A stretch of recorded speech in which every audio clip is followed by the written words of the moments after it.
Comissão aprova abono de um salário mínimo por ano aos empregados domésticos e trabalhadores rurais.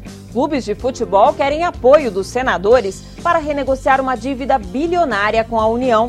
E os jogos de azar podem ser proibidos também na internet. O projeto reduz o número de saídas temporárias dos presos, os saidões. Você vê agora no Jornal do Senado. Boa noite. Empregados domésticos e trabalhadores rurais podem ter direito a mais um benefício, o abono do PIS/PASEP. O projeto foi aprovado hoje na Comissão de Agricultura. O projeto de lei aprovado pela Comissão de Agricultura estende o abono salário para funcionários de pessoas físicas, como os domésticos e trabalhadores rurais. Caso se torne lei, cerca de 8 milhões de pessoas terão direito à renda extra anual de um salário mínimo. Atualmente, mais de 16 milhões de trabalhadores brasileiros sacam todo ano o abono. O benefício é concedido a pessoas com renda de até 2 salários mínimos cadastradas há 5 anos no PIS ou no PASEP. Também é preciso ter sido empregado com carteira assinada por pelo menos 30 dias no ano anterior. Eu acho que é uma injustiça muito grande você tratar os empregados do campo, né, os trabalhadores rurais e os domésticos de forma diferenciada com o conjunto dos outros trabalhadores. A meu juízo, nós estamos fazendo justiça a esses trabalhadores. Para custear o abono, a proposta prevê que o empregador recolha mensalmente a contribuição de 0,65% sobre o salário pago. O projeto agora segue para a Comissão de Assuntos Sociais. Neste sábado, 5 de outubro, a Constituição Brasileira completa 25 anos. Como parte das comemorações, foi lançado hoje no Senado o livro A Constituição de 88, 25 anos, a construção da democracia e liberdade de expressão. O livro conta a história das 8 constituições que o Brasil já teve e recupera momentos marcantes da Assembleia Constituinte que elaborou a atual Carta. Também traz ideias de personagens que tiveram papel importante na redemocratização do país. A senadora Ana Amélia lembrou um deles. Algumas vozes disseram que o país não teria governo, mas Ulisses Guimarães, do alto da sua sabedoria e do seu comprometimento, nos lembrou que ingovernável é apenas a fome e a miséria. É o primeiro livro lançado pelo Instituto Vladimir Herzog, com patrocínio das organizações Globo. Nada mais apropriado do que lançar este livro nesta casa, pois é nela que se fortalecem as instituições, pelo calor dos debates e pela produção dos consensos. Com texto de vários jornalistas, o livro é um resgate da história e uma reflexão sobre o futuro. A leitura desse livro, sem dúvida nenhuma, contribuirá certamente para que mais cidadãos tomem conhecimento deste capítulo de fundamental importância da história recente do Brasil. O presidente Renan Calheiros também recebeu dirigentes do Clube dos 13, que representa os 20 maiores times do futebol brasileiro. Eles vieram pedir apoio político para a renegociação da dívida de quase 5 bilhões de reais que essas equipes têm com a União. Esses números nos assustaram e nós chegamos a uma conclusão de que os clubes têm que, em determinado momento, pagar essa dívida. Não há mais como condições de continuar essa dívida sendo protelada. Então nós trouxemos um conceito ao Ministério dos Esportes e também hoje ao presidente do Senado, da sua vice-presidência, onde nós colocamos algumas ações para o pagamento da dívida. Eles não querem anistia, eles não estão querendo perdão de dívida, só estão querendo que os clubes não fiquem inviabilizados como estão hoje, com a renda, com receitas sendo confiscadas pela União. E a presidência do Senado, o presidente Renan e eu como vice-presidente, nós vamos estabelecer um diálogo com o Ministério do Esporte, que já está também trabalhando com esse tema, com a própria Fazenda, e fazer uma mediação. Um projeto do Senado prevê a proibição dos jogos de azar também pela internet. A matéria já foi aprovada pela Comissão de Ciência e Tecnologia e, se receber parecer favorável em outra comissão, vai direto para a análise da Câmara.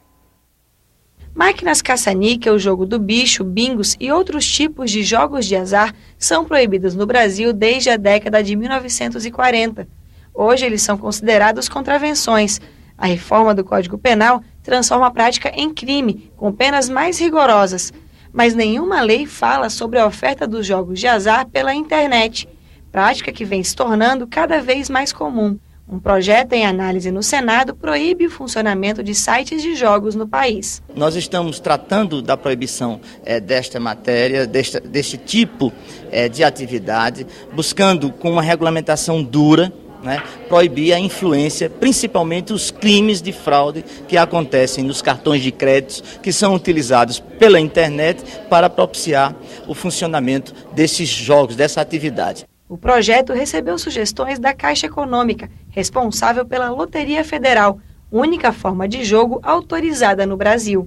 A instituição apoia a proposta, mas quer garantir que o texto não alcance o projeto da Caixa de receber apostas também pela internet, além das lotéricas. O novo serviço já pode ser usado por correntistas do banco e deve estar disponível para a população até o início de 2014. Hoje toda a tendência é que todos os processos migrem para os canais eletrônicos por conta da conveniência que o público acaba tendo com o uso desses canais, Quer dizer, a pessoa pode fazer suas apostas pelo tablet, pelo computador, pelo celular, então tem vários canais. A proposta tem apoio dos senadores, mas há dúvidas sobre a viabilidade de controlar sites de fora do Brasil, especialmente porque os jogos de azar são permitidos em vários países. Se houver tratado, você consegue realizar essa aplicação extraterritorial solicitando informações da empresa.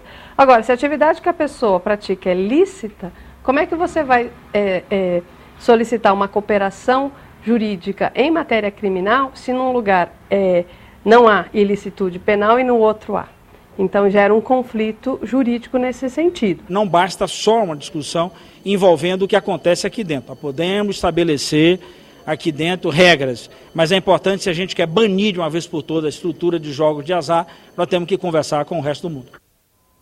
A saída temporária dos presos, conhecida como saidão, pode ser limitada a uma por ano. Hoje são 5. A proposta já foi aprovada pela Comissão de Constituição e Justiça. 74 mil detentos do regime semiaberto têm direito ao benefício. Padre Catê carrega uma imagem negativa dos presídios brasileiros. O cárcere tem um cheiro que ninguém consegue decifrar. Aí eu digo assim, isso é o cheiro do pecado. Por isso, ele defende a saída temporária dos detentos para visitar a família. Para nós católicos, cristãos, a família ainda é o berço. O contato com a família, o preso não pode perder. Eu estou dentro da penitenciária hoje. Eu conheço quantas vezes os familiares vão até a penitenciária por ano. Às vezes tem presos que não recebem uma visita. Estabelecida pela Lei de Execuções Penais, a saída temporária permite aos presos em regime semiaberto deixar a cadeia até 5 vezes por ano, em datas comemorativas como Natal, Páscoa e Dia das Mães. A autorização é concedida pelo juiz, ouvidos o Ministério Público e a Administração Penitenciária, e desde que sejam cumpridos os seguintes requisitos: comportamento adequado, cumprimento mínimo de 1/6 da pena se o condenado for primário e 1/4 se reincidente, e compatibilidade do benefício com os objetivos da pena. O objetivo é exatamente ela voltar a ter maior contato com sua família, com seus amigos, ou seja, com seu círculo social que permita até o retorno dela após o cumprimento da pena, ou seja, a ideia da ressocialização. Mas um projeto aprovado pela Comissão de Constituição e Justiça endurece as regras do chamado saidão. A proposta limita o benefício a 1 vez por ano e apenas para os condenados primários. Segundo a autora, a senadora Ana Amélia, os índices de evasão e reincidência de crimes durante as saídas temporárias justificam a mudança. Hoje, mais de 2.400 apenados não retornaram do saidão que tiveram. Nós temos 4 saidões para o apenado. Então, o meu projeto trata de manter um saidão porque quando ele sai, normalmente ele é reincidente no crime e muitas vezes mata, comete latrocínio, homicídios. Essa reincidência ela decorre justamente do sistema. Por quê? Porque essas pessoas são jogadas dentro dos presídios, elas não têm o acesso ao estudo e também ao trabalho, a aprendizagem de um ofício ainda é precário. Então essas pessoas ficam lá dentro simplesmente ociosas esse tempo todo e saem de lá sem nenhuma oportunidade. E aí o que elas vão fazer? Aquilo que aprenderam dentro do tempo todo que ficaram lá dentro do presídio.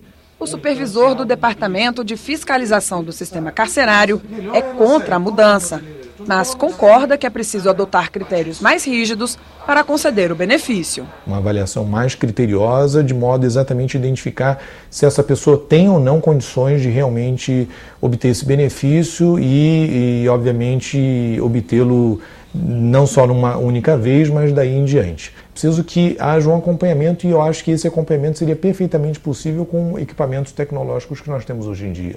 É prejudicial a saída temporária porque existem pessoas que mataram a mãe e saem no Dia das Mães. Nós temos que fazer com que o direito processual, o direito da execução penal, ele seja um direito que traga a garantia para o cidadão que está cumprindo a pena e também o dever fundamental que o Estado tem de proteger as pessoas. Na nossa página na internet, você pode rever as reportagens desta edição. O Jornal do Senado termina aqui. Boa noite e até amanhã.